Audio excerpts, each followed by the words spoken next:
জামাতের সাথে যদি এনসিপি ঐক্য হয়, জোট হয়, তাহলে অনেক নারীদের নেত্রী ছাড়াও অনেকে এখান থেকে পদত্যাগ করবে, অর্থাৎ এনসিপি থেকে পদত্যাগ করবে বলে ইতিমধ্যে জানা যাচ্ছে।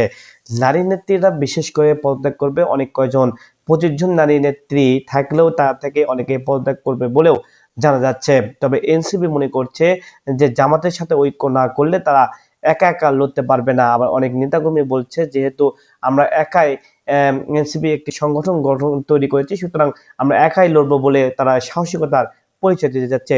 তবে এনসিপির বড় বড় নেতারা বলছে যে না, জামাতের সাথে শেষ পর্যন্ত আসন সমঝোতা হলে তাহলে আমরা সামনে এগিয়ে যাব। তবে নারী অনেক নেত্রী রয়েছে, 25 জন ইতিমধ্যে আসন পেয়েছে। তবে সেই 25 জনের মধ্যে উল্লেখ ছিল কিন্তু সামান্ত শারমিন ছিল উল্লেখযোগ্য, তাবাসসুম, মনিয়া শারমিন, তারপর জাবির ছিল, অপূর্বা ছিল, নাহিদা ছিল, তারপর ডাক্তার তাসনিম যারা ছিল, আরো অনেক কয়জন নিভাস ছিল। এরকম অনেক নেতাকর্মী রয়েছে এই এনসিপির মধ্যে, অর্থাৎ 25 জন নেতাকর্মী আসন পাওয়ার জন্য ইতিমধ্যে উঠে পড়ে লেগেছে এবং সেখানে সে আসনগুলো পাবে।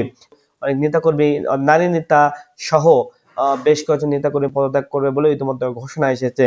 তবে কি সত্যিকার অর্থে এনসিপির সাথে জামাত ঐক্য করতে যাচ্ছে কিনা, ইতিমধ্যে ঘোষণা আসছে এবং জামাতের সেক্রেটারি কিন্তু ইতিমধ্যে জানিয়েছেন, গোলাম পারওয়ার কিন্তু জানিয়েছেন যে এনসিপির সাথে কথা হয়েছে, তারা চাচ্ছে 50টি আসন, আর জামাত জিতে যাচ্ছে তাদেরকে 30টি আসন। তবে খুব শীঘ্রই হয়তো এই আসন সমঝোতা হবে এবং তাদের মধ্যে ঐক্য হবে, এবং ঐক্য হয়ে যে আসনটিতে এনসিপি নিতে থাকবে সেই আসনটিকে জামাতের কোনো প্রার্থী দেওয়া হবে না, অর্থাৎ এনসিপির হয়ে কাজ করবে জামাত। আবার যেখানে জামাত ইসলাম দাঁড়াবে সেখানে কিন্তু এনসিপি কিন্তু জামাতের হয়ে কাজ করবে। আবার অনেকে মনে করছেন যেহেতু জামাতকে পাকিস্তানের রাজাকার বলা হয়, সুতরাং এদের সাথে যদি ঐক্য করতে যায় তবে সাধারণ মানুষ তাদের নিয়ে কথা বলবে, কটূক্তি করবে।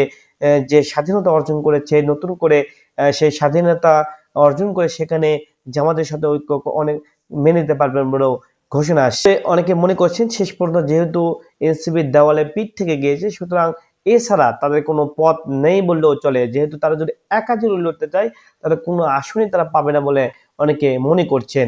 আর যদি জামাত ইসলামের সাথে ঐক্য করে যদি তারা সামনে এগিয়ে যায় তাহলে জামাতে যে ভোটগুলো সেগুলো তো পেয়ে যাবে তারা, এনসিপি যেগুলো ভোট সেগুলো পেয়ে যাবে, এবং সাধারণ মানুষ কিন্তু মনে করতে পারে এখানে যে জামাত একজন ভালো এবং তারা যে কাজগুলো করতে যাচ্ছে সেহেতু তাদের সাথে ঐক্য রয়েছে এনসিপি, সুতরাং তাদেরকে ভোট দেওয়া যায় বলে মনে করতে পারে।